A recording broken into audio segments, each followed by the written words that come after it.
नमस्कार, आप देख रहे हैं स्वराज एक्सप्रेस और मैं हूं आपके साथ सलमान खान।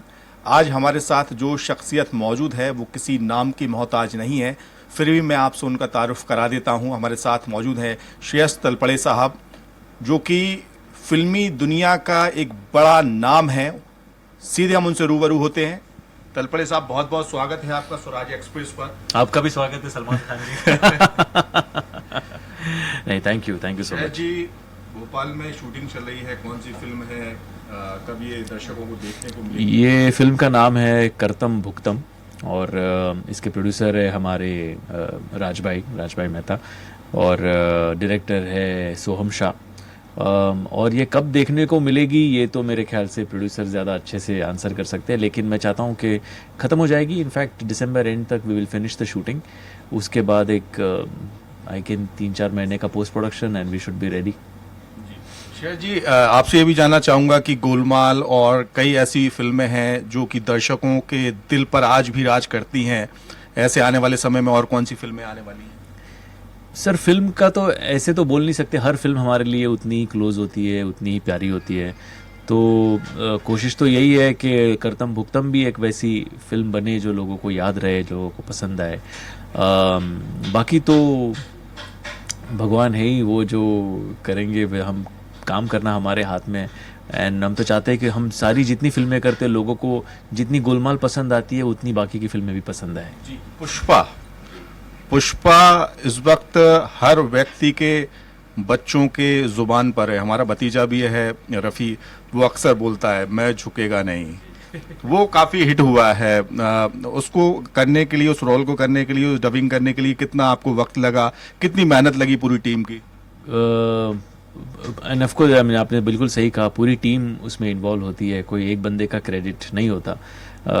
मुझे करने के लिए मेरे ख्याल से 8 से 10 दिन में मैंने वो कंप्लीट किया था। टोटल 18 से 20 घंटे हमें लगे थे उसको डबिंग करने में।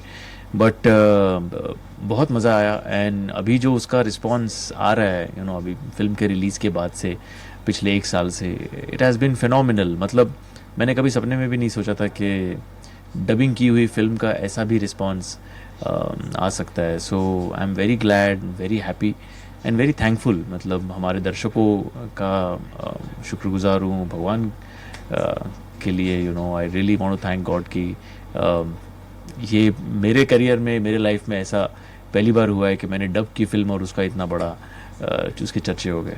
जब आपसे इसको लेकर चर्चा की गई थी, अल्लू अर्जुन की आवाज़ आपको डब करना है, उस वक्त आपके दिमाग में क्या चल रहा था? आपको ऐसा लग रहा था कि इतनी सुपरहिट फिल्म जाएगी, इसकी आवाज़ को इतना पसंद किया जाएगा?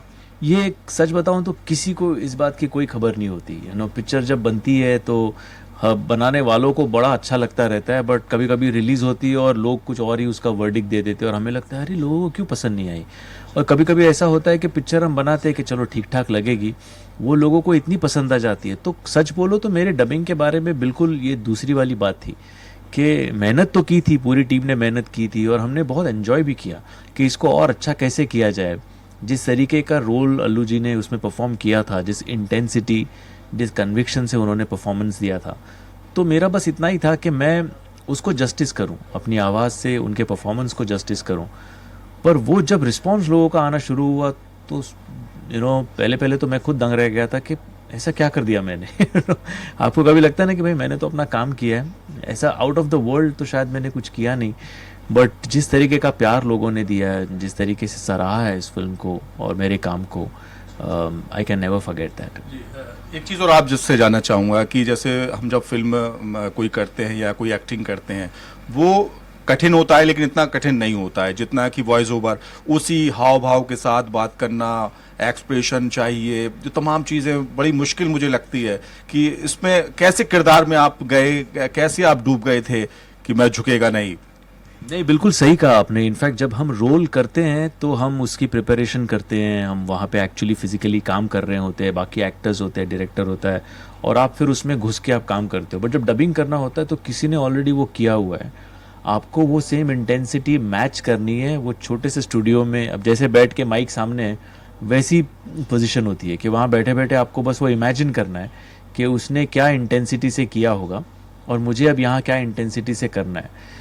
तो मुश्किल है, थोड़ा वक्त भी लगा, बट मुझे ऐसा लगता है कि अगर आप आपका काम आपके काम से प्यार करते हैं तो फिर आप उसमें कूद जाते हैं, आप उसमें डूब जाते हैं, यू नो। और फिर वो डबिंग करते करते आप रियलाइज़ करते हो कि नहीं, यहाँ इस एक्टर ने इतनी मेहनत की है तो मेरी मेहनत कम नहीं पड़नी चाहिए, भले ज़्यादा लगे, दोनों 4 पैसे ज़्यादा लगे तो भी कोई टेंशन नहीं, लेकिन 4 पैसे कम नहीं लगनी चाहिए। So you try to match the intensity आपके वॉइस से जितना हो सके, फिर उसका रोना हो, हंसना हो, रोमांस हो, एंगर हो, ट्रेजेडी हो, कॉमेडी हो, तो एक्शन हो, वो सारा आप मैच करते हो। और जहाँ आपको लगता है कि हाँ अभी ये वो जो मोल्ड था उसमें फिट बैठ गया, तब आपको फिर तसल्ली मिलती है।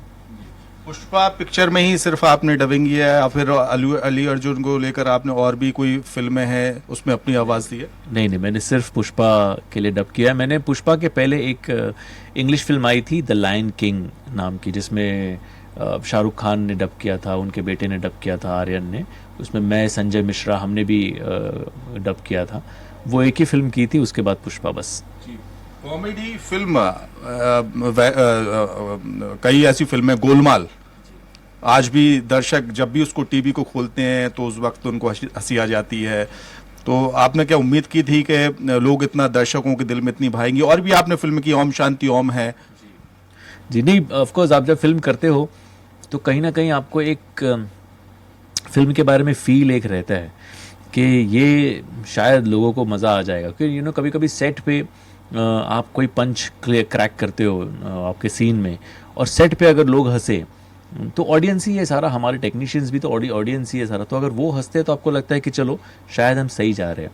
वहाँ अगर वो नहीं हंसे तो फिर थोड़ा टेंशन होता है। बट उनका रिस्पॉन्स अगर पॉजिटिव हो तो आपको लगने लगता है कि नहीं, कहीं ना कहीं दर्शकों को पसंद आएगी। पर इतनी पसंद आती है तो of course it is extremely gratifying, because इतना तो हम सपने में सोचते हैं कि ऐसा कुछ हो, जब वो वाकई में हो जाता है तो सपना पूरा हो जाता है। आपने बॉलीवुड के कई बड़े बड़े एक्टर के साथ में काम किया है। अभी आपके जहन में आज भी घूमता हो कि अरे इनके साथ काम किया तो बड़ा मज़ा आया था? शाहरुख खान के साथ भी आपने किया, अजय देवगन साहब के साथ में भी आपने किया, करीना कपूर के साथ में भी आपने काम किया। नहीं, सबके साथ मतलब मज़ा बहुत आया, because I think they are phenomenal actors, all of them, whether it is Shahrukh और अजय भाई और करीना, और उनसे सीखने भी बहुत मिला, बट आज भी ऐसा लगता है जब भी हम गोलमाल की बात चलती है, अभी तो गोलमाल अगेन बन के भी मेरे ख्याल से 7 साल हो गए, या 6 साल हो गए। तो हम चाहते हैं कि इतना गैप नहीं जाए, बिकॉज पूरी टीम एंजॉय बहुत करती है, और सबसे इम्पोर्टेंट वही होता है कि आपके काम का आपको मज़ा आना चाहिए। तो मैं चाहता हूँ कि दोबारा कभी या तो शाहरुख के साथ या अजय भाई के साथ काम करने का मौका मिले तो ऑफकोर्स खुशी होगी। सर, आखिरी मैं आपसे गुजारिश करना चाहूँगा, स्वराज एक्सप्रेस के दर्शक भी चाहेंगे कि आप एक बार पुष्पा डायलॉग सबसे ज़्यादा हिट है वो एक बार पुष्पा नाम सुन के फ्लावर समझे क्या? फ्लावर नहीं, फायर है मैं। और झुकेगा नहीं। अच्छा, पुष्पराज, मैं झुकेगा नहीं साला।